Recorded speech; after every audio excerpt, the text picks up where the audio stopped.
شہزادی کونین کے ایام ہیں، سیدہ نے زندگی کیسے گزاری۔ صرف 3 جملے آپ کی خدمت میں، ایک بیٹی ہونے کی حیثیت میں، ایک بیوی ہونے کی حیثیت میں، اور ایک ماں ہونے کی حیثیت میں۔ سیدہ کی زندگی نمونہ عمل ہے ہر آج کی بیٹی کے لیے، ہر آج کی بیوی کے لیے، اور ہر آج کی ماں کے لیے، کہ بہترین باپ اللہ نے فاطمہ زہرا کو عطا کیا۔ کائنات میں کسی کو ایسا باپ نہ ملا۔ ارے خود سیدہ کے باپ کو بھی ایسا باپ نہ ملا، سیدہ کے باپ کو بھی ایسا باپ نہیں ملا۔ تو اتنا عظیم باپ جسے ملا ہو تو اس کی ذمہ داری کتنی بڑی ہوگی، کبھی سوچئے گا۔ لوگ کہتے ہیں بچوں کی تربیت کرتے ہوئے باپ کا نام روشن کرنا بیٹا، اور خیال کرنا ابا تمہارے مولوی ہیں، صلوات پڑھے محمد اور آل محمد، کہتے ہیں خیال کرنا۔ آپ کے والد تو استاد ہیں، ٹیچر ہیں، اگر آپ نہ پڑھو گے تو کیا نام بدنام ہوگا ابا کا۔ تو ابا کا نام روشن کرنا اولاد سے کہا جاتا ہے کہ باپ بڑا منصب رکھتا ہے۔ سب سے بڑا منصب کائنات میں خدا کے بعد فاطمہ کے باپ کے پاس ہے۔ اب سیدہ اپنے باپ کے مقام کا کیسے خیال رکھیں؟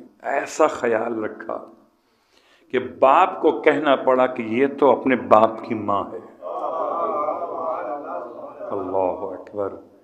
یہ ایسا جملہ ہے کہ کائنات میں کسی بیٹی نے اپنے باپ سے اتنا بڑا ایوارڈ نہیں لیا جتنا بڑا ایوارڈ جناب سیدہ کونین نے اپنے باپ ختمی مرتبہ سے صرف 9 سال میں، 90 سال نہیں،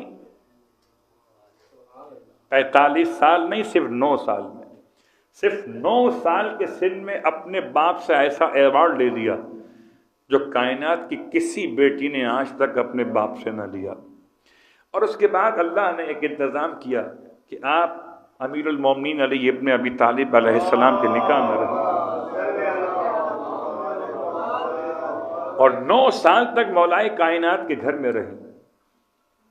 اب 9 سال تو بہت طویل ہیں، اب کوئی 9 سال کے بعد پوچھے مولا سے، مولا شہزادی کونین کا مقام؟ یہاں تو دوسرے روز جب اللہ کے رسول ملنے کے لیے پہنچے، شادی سیدہ کے دوسرے دن جب اللہ کے رسول اپنی بیٹی سے ملنے کے لیے پہنچے تو آپ نے دونوں شخصیات سے تاثرات لیے۔ فرمایا سیدہ سے شوہر کو کیسا پایا، اب پھر فرمایا مولا کائنات سے آپ نے فاطمہ کو کیسا شریک حیات پایا۔ تو ارشاد فرماتی ہیں سیدہ کونین اپنے شوہر کے بارے میں، یا عابتی خیر زوج، میرے شوہر بہترین شوہر، اور تعریف وہی ہے جو بیوی کرے شوہر کی۔ آفس والی تو شاید تعریف کر دے، صلوات پڑھے محمد وآل محمد، بہت تعریف،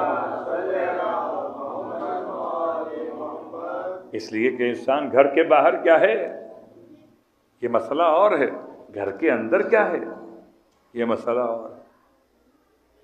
پھر آپ نے سوال کیا اپنی بیٹی سے، تو جب آپ نے جواب دیا تو پھر سوال کیا آپ نے مولا کائنات سے، اب آپ بتائیے آپ نے کیسا پایا؟ اب آپ فرماتے کہ جمال ہے، کمال ہے، کیا نور ہے، کیا شخصیت ہے، نہیں، سارے صفات بیان نہیں کیے مولا نے، ایک صفات بیان کی۔ وہ صفت کیا تھی؟ نعم العون علی طاعت اللہ، سیدہ خدا کی اطاعت میں میری بہترین مددگار ہے۔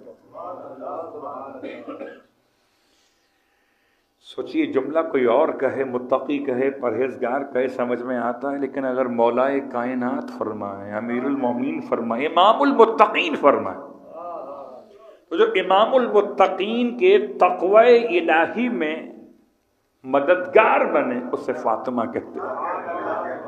اور یہ 9 سال کے بعد کا جملہ نہیں ہے، دوسرے دن کا جملہ ہے،